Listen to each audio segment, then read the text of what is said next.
Hello दोस्तों, कैसे आप लोग? उम्मीद है सब अच्छे होंगे, सब बढ़िया होंगे। और आप लोग जो अपनी मेहनत है, जो अपनी प्रिपरेशन है, वो पूरी ईमानदारी से कर रहे होंगे, ऐसा मैं उम्मीद करता हूँ। और जिन्होंने अभी तक चैनल को सब्सक्राइब नहीं किया, वो प्लीज़ जाके चैनल को सब्सक्राइब कर लो, ताकि आप लोगों को टाइम टू टाइम है नॉलेज मिलती रहे। और आपके जो सिलेक्शन प्रोसेस के अंदर है, वो कोई भी तरह की जो अड़चन है वो ना आए। ठीक है। तो सबसे पहले मैं आप लोगों से ये जानना चाहता हूँ कि आप लोगों ने कितने क्वेश्चन है वो अटेम्प्ट किए हैं। ठीक है, अभी आंसर की नहीं आई है। जब आपके एग्जाम खत्म हो जाएंगे, तब आपके पास आंसर की 10 से 15 दिनों के बीच में आंसर की आ जाएगी। तब आपको आइडिया हो जाएगा कि आपका स्कोर है वो कितना बन रहा है। ठीक है, फिलहाल मैं ये जानना चाहता हूँ आपने कितने अटेम्प्ट किए और आपको क्या आइडिया लगता है कि आपका स्कोर है वो क्या रह सकता है। मेरे हिसाब से लगभग बच्चों ने 85 और 90 के अराउंड, मतलब मैं अगर एवरेज निकालूं तो 85 से 90 के बीच में क्वेश्चन ज्यादातर बच्चों ने अटेम्प्ट किए हैं। और इतने ज्यादा क्वेश्चन अटेम्प्ट करने का मतलब ये है कि एग्जाम है वो वाकई में इजी आ रहा है। ठीक है, अब बहुत सारे बच्चे ये बोलेंगे सर आप तो ऐसे ही बोल रहे हो इजी आ रहा है। नहीं, जिसने पढ़ाई की थी ना भाई, उसके लिए काफी इजी है। जो आप लोगों ने पढ़ा होगा उसी में से क्वेश्चन है वो पूछे गए, ज्यादातर क्वेश्चन मैं कह सकता हूँ। ठीक है, क्योंकि आप लोगों ने देखा होगा कि मैथ का पोर्शन भी, ठीक है, जिसने अगर 2D 3D अगर कर रखा, प्रिज्म वगैरह है, सर्कल वगैरह है, स्फीयर वगैरह है, एंगल वगैरह है, अगर ये चीजें कर रखी हैं तो वो भी तो सिलेबस का ही पार्ट है ना, तो वो आसानी से कर देगा। और काफी इजी मान के चल सकता हूँ, जिसका सिलेबस अच्छे से कवर था। मार पता है क्या कब खाता है कोई भी स्टूडेंट? कि जब उसका सिलेबस खत्म नहीं होता, जब उसका सिलेबस है वो कंप्लीट नहीं होता। मान लो रीजनिंग से हमने सिलेबस है वो कंप्लीट नहीं है किया, कुछ टॉपिक्स हमारे रह गए थे, उस टॉपिक्स में से 2-3 क्वेश्चन आ जाए, वो गलत हो गए। 2-3 क्वेश्चन मान लो हमने एडवांस मैथ है वो नहीं किया, वहां से 3-4 क्वेश्चन पूछ लिए गए, 1-2 क्वेश्चन अर्थमेटिक से गलत हो गया, तो वहां से आपके क्वेश्चन है वो गलत हो गए। मतलब, और जैसे जीके में तो आपको पता ही है कि 10 क्वेश्चन 8 क्वेश्चन ऐसे मिलेंगे जो हमसे गलत होंगे ही होंगे। जीके में हम 50 में से 50 नहीं लेके आ सकते कैसे भी। ठीक है, हम कितनी भी पढ़ाई कर ले, क्योंकि वो 2022 से करंट पूछ लेगा, 2023 से पूछ लेगा, ठीक है, या फिर 2020 की पूछ लेगा कुछ भी कोई चीज। तो हम सारी चीजें जीके में कवर करना पॉसिबल नहीं है, तो वहां से तो क्वेश्चन गलत होंगे ही होंगे। तो ओवरऑल मान लो 2-3 क्वेश्चन है या 2 क्वेश्चन आपके कंप्यूटर से भी गलत हो जाते हैं। तो ओवरऑल जब मैं देखता हूँ कि 10 क्वेश्चन आपकी जो जीएस है उसमें से मैं मान सकता हूँ कि 10 क्वेश्चन वहां से जरूर आपके गलत हो जाते हैं, या आप अटेम्प्ट नहीं कर पाते हो। ठीक है, ये चीज तो आप मान सकते हो ना। तो 10 क्वेश्चन वो हो गए, उसके बाद क्या रहता है कि 4-5 क्वेश्चन ऐसे हो जाते हैं। आप मैथ से कह सकते हो, रीजनिंग से कह सकते हो, 5 क्वेश्चन तो ओवरऑल होते ही होते हैं। ठीक है, 2-3 क्वेश्चन वो होते हैं, आप कंप्यूटर से मान के चल सकते हो, जो हमसे अटेम्प्ट नहीं होते या गलत हो जाते हैं।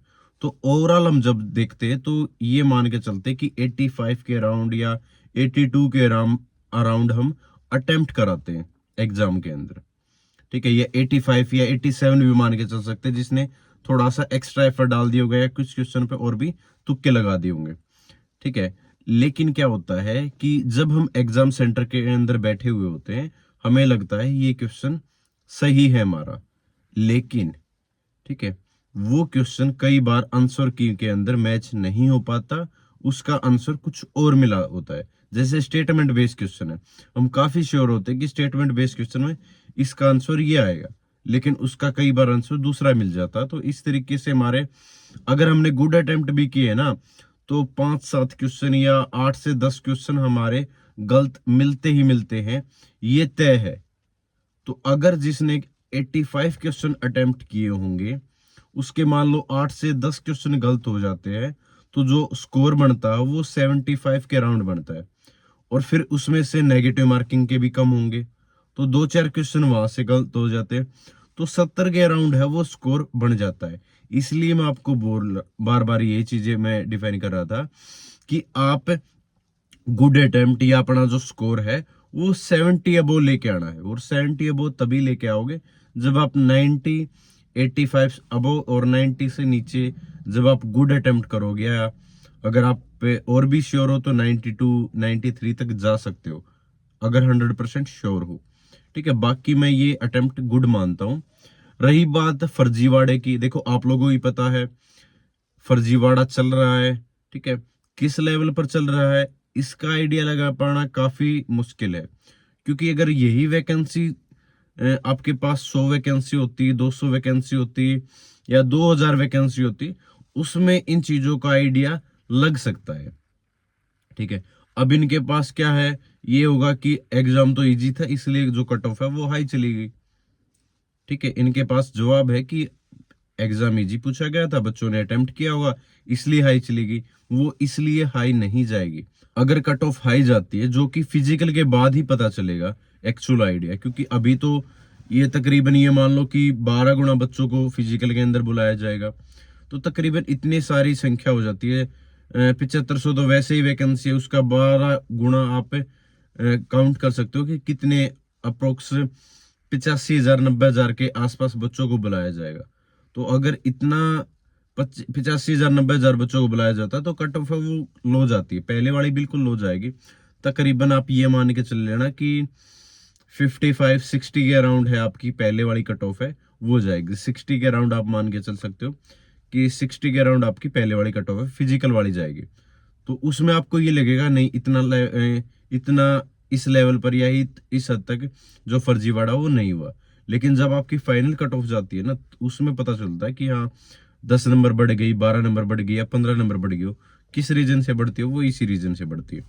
ठीक है, तो अभी अनुमान ही लगा सकते हैं भाई कि आपके किस लेवल तक फर्जीवाड़ा हुआ होगा। देखो फर्जीवाड़े के बारे में आप लोगों को ज्यादा पता है, और इन विषयों के अंदर ज्यादा घुसने से कुछ फायदा भी नहीं है। आपको ही पता है ना, तो आपका एग्जाम रीशेड्यूल होगा ना कैंसिल होगा, कुछ भी नहीं होगा।